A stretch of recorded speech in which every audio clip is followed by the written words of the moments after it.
crossing in the morning.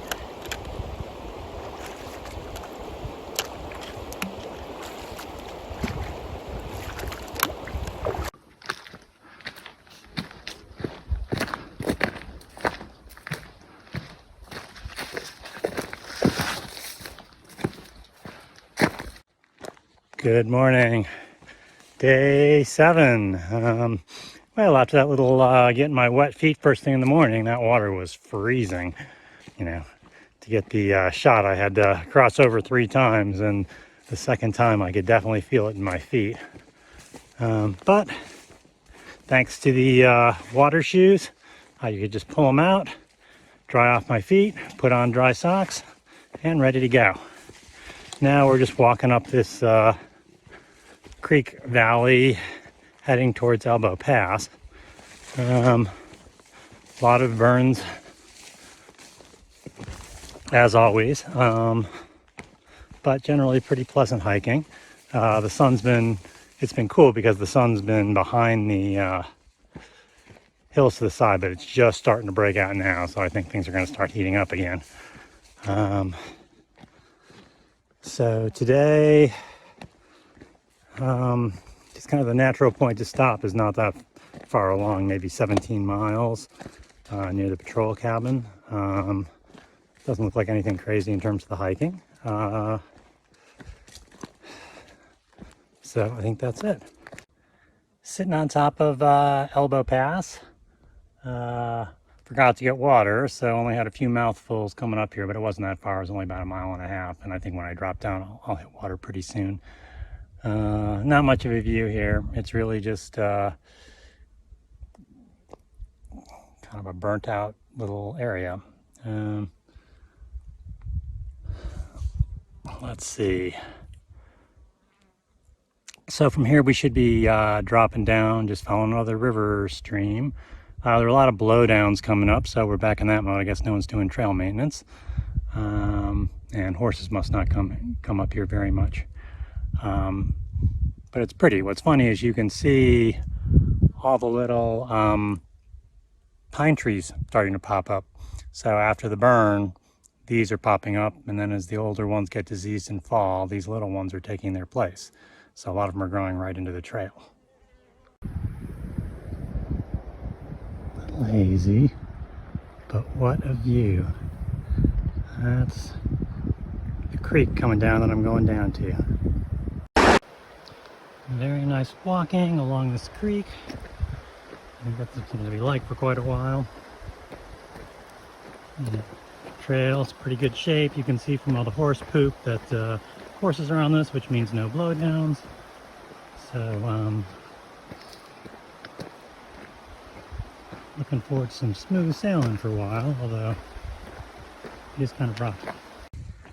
So hiking along the creek here, thinking about guidebooks for some reason. I guess because I was thinking about Guthook, the app. That's just an amazing app that people now use to navigate. And when I started on the Appalachian Trail, each Appalachian Trail State Society printed their own little book with maps in them.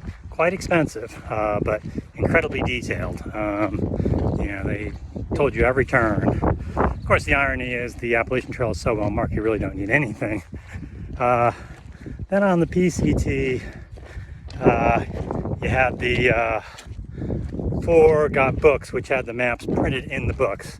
So you cut up the books and you carried the section of the book everywhere you went. And it didn't have quite as much detail. It kind of tell you where basic water sources were in camping and so on. The most useful things were actually the beginnings and endings of each chapter, where they talked about resupply and what was going on in that section and so on.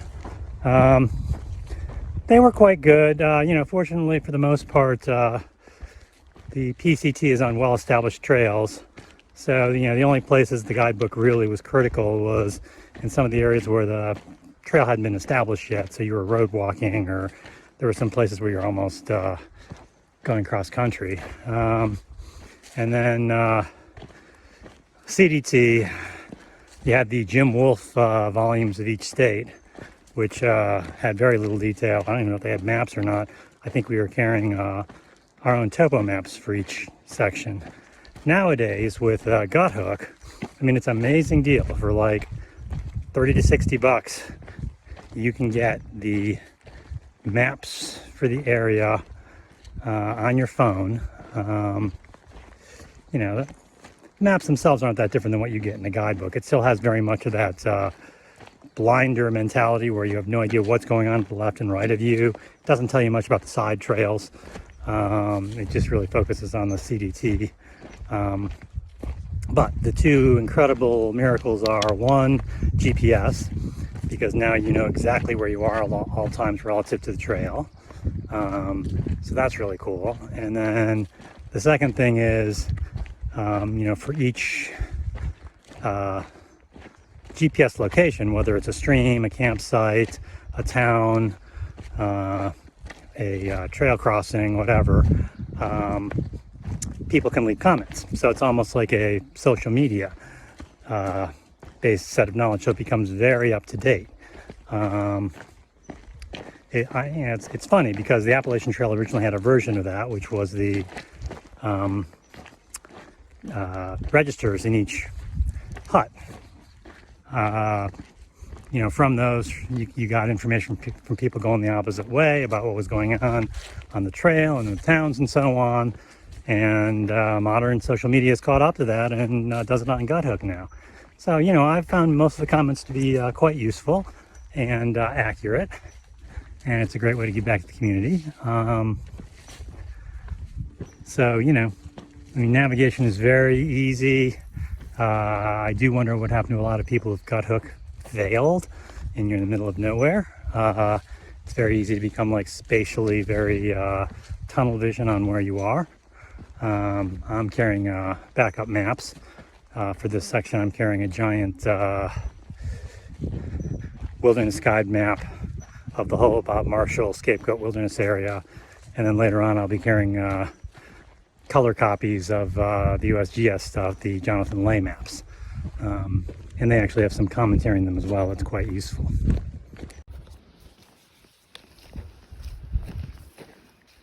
Down in the wildflowers, hiking along. So, burn zone with wildflowers popping up. Having a little lunch. There's a nice breeze kicking up, so that offsets the fact that there's no shade thanks to the giant burn zone I'm in. Just past the welcome cabin, which is about 2/10 of a mile off the trail. Normally you couldn't see it, but thanks to the burn zone, as I was climbing up, you could see the little buildings down below. I guess this is a popular place to cut over and go to a popular hiking area, but the CDT bypasses that. So we're gonna head up over this sort of little pass, and then we drop down to the next river valley. It's great walking, just beautiful out with the breeze. It feels great. There's plenty of water. Yeah, so the only challenge is you know, a lot of direct sun. Indents our bag. I'd say it's great. Charging my inReach, which is running low on power. Hoping the I'm okay signals are going out okay. Not quite sure if I'm operating it correctly, but I think it's working. And that's it. Magical walking in this beautiful sort of meadow in the burn zone. Walking up towards the pass, which will be kind of the top that I've been following all morning. And we're at the pass, looking down into the valley we're going to go into. And you can see some of the higher peaks we'll be getting into tomorrow. And here we are at the top of the pass, looking down in the valley back there. That's where we'll be going down. So looks like we're at the high point for the day. Beautiful breeze. And if we're about 10 degrees cooler, it would be perfect. But I'm not going to complain. It's about 5 in the afternoon. Walking on just perfect, smooth trail, and the little new growth pine trees are shading me from the sun since it's dipped down low enough to the horizon. It's just a golden time to walk. I love hiking in the evening. It's cooler, the shadows may make things more interesting. I understand why a lot of thru hikers do a lot of their hiking in the evening or even the early night. I never did much of that on my trips. You really couldn't afford to end up hiking at night. It was before LED technology for headlamps.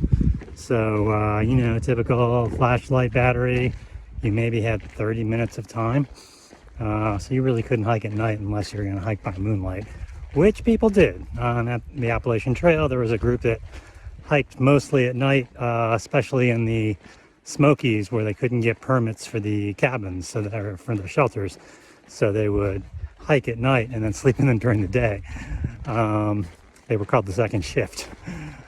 But I didn't do a lot of that. I mean, the one time I came down at night, coming down from Killington, cutting off the long trail, you know, my flashlight died. There was moonlight, but I was having real trouble finding things. When I hiked with Ron in the CDT, I mean, he was a Vietnam vet, so he always had the thing about being able to adjust your eyes at night and move around. And I've found that, but as I've gotten older and my eyesight has gotten so much worse, it's not really a viable option for me now. But with LED headlamps, you know, I think sometime in this trip, maybe I'll try hiking at night just to see what it's like. Okay, time for what's known as a hillbilly shower.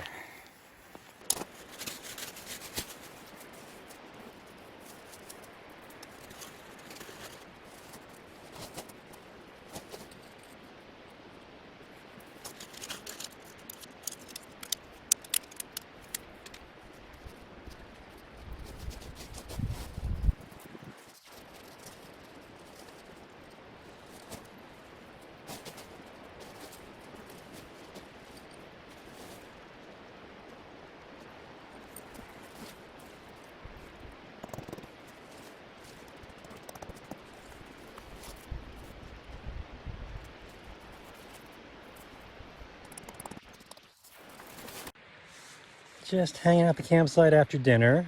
Right as I got here, lo and behold, a Nobo was on the other side of the stream. The stream here, you have to get your feet wet in order to cross. So he plowed on over. He's about my age, maybe a little older, from Boston, big Red Sox fan. So a few years ago, he had done Mexico to Anaconda. And then during the COVID year, he went Anaconda up towards Helena. And now he's finishing things off this year, going up to Glacier. And then he's planning to hop a train in East Glacier, go back to Boston, and go to his class reunion. So the funniest people you meet coming here. So I'm about 35 miles from Rogers Pass, which is where I'll jump off in a resupply in Lincoln. So it's a tough stage tomorrow. Tomorrow there's a few huge climbs. There's about 3,500 feet of climbing. So what I'm going to try to do is get as far as possible, maybe camp at or cook at the lake at about 17 miles and then keep pushing on and dry camp out on a ridge top somewhere, because the route goes over some ridges. We'll see whether I have the strength after doing all that climbing. Unfortunately, the climbing's in the afternoon, so it's going to be the dead of sun and there's hardly any water. So looking forward to it.